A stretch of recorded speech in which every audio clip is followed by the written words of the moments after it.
Hey guys, welcome back to Choose Your Own Path. And today, that guy's hanging up and I got myself a new hat. It's Pro Bat Shop. All right, so what are we doing? Well, I had an old lure and I figured I'm gonna try making my own lures. You know, my brother's a fisherman, my buddies are all fishermen. I like to fish, obviously, if I carve them, I'm gonna fish them. So I took apart the old one and I didn't show the process of this because I wanted to do it before I get on camera. I don't even know if it's going to float. So I got myself a piece of pine, which is just an old fence post. It's the board. And I cut it exactly the same, how would you say, the same width, the same length, the same shape kind of thing. And I rounded it off. And then I took, I repurposed the lip and the eye hook. So this is a separate piece. This one has a long tubing in it that you have to drill a hole in and you puncture it in. I epoxied it in there, 5-minute epoxy. And then same with this, I had to cut a trench. This has a piece of lead weight in it, which gives it a little bit of weight. There's the one eye hook and the other. You have to do a slot, drop it in there. So the next thing I need to do is to fill up that gap. Now you could put baking soda and stuff like that. That's fine too. What I was thinking, I'm just gonna grab this piece of pine that I have. We're gonna shove it in there like that.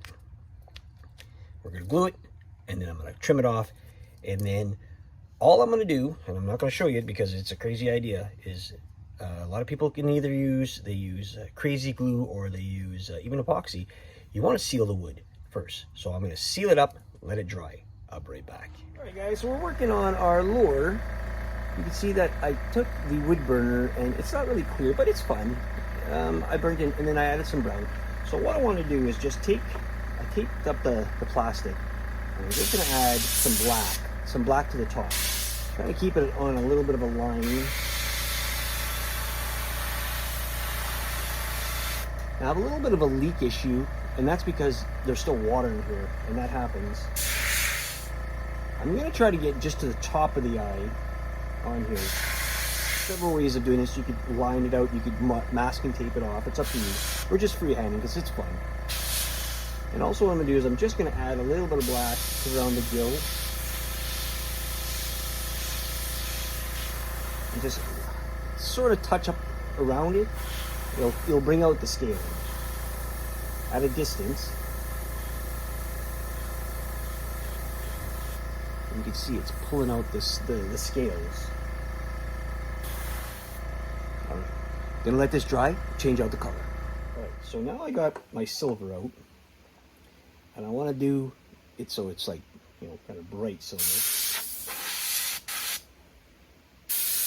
We're going to keep the belly orange. That's what we're going to go with.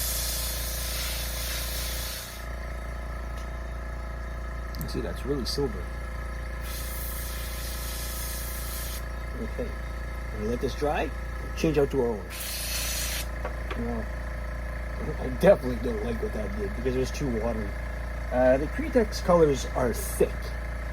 So what I'm going to do is I'm just going to add a little to the bottom here. Take out my paintbrush. And then I'm just going to add that by hand. Like that.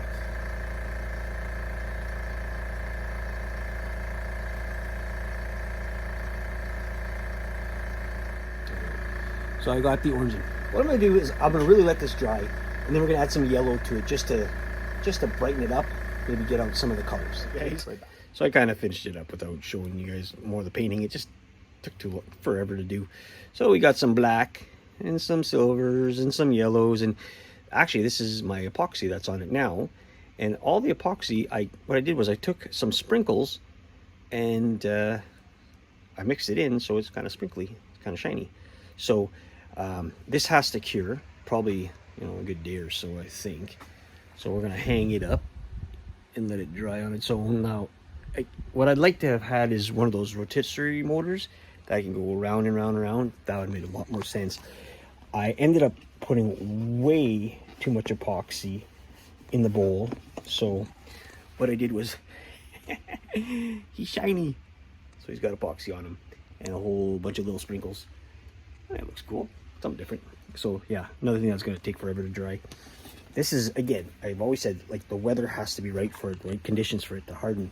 It will harden eventually, it just takes a little bit longer. So I would say 24 hours for that guy and probably like 2 months for that. Just kidding. Anyway, we're gonna make some more soon, before the winter comes. I'm gonna try to make some more. See if for this next video, we're gonna see if this guy, he can float. Not that guy, this guy, if he'll float. I didn't test it because, you know, I didn't think it was gonna not float. So we're just gonna let it hang and dry, and got a little bit of fan on it. I don't know why, but I'm gonna shut it off right away. Anyway, thanks for watching. Yeah, next video, see if we can do a test on that. Hopefully it floats, and then we'll get my brother to try it out because he's a avid fisherman, and we'll see if he likes it. And if it works, I'll make some more. I mean, you know what? Better to spend, you know, maybe $5-10 making my own lures and selling them like that, or if I can, than going to buy a $50 lure and then losing it right away and going, oh crap, that's a $50 lure. I don't know. It's up to you. That's what I always say. Anyway, thanks for watching. If I can do it, you can do it. You know that. Choose your own path. See you on the next one.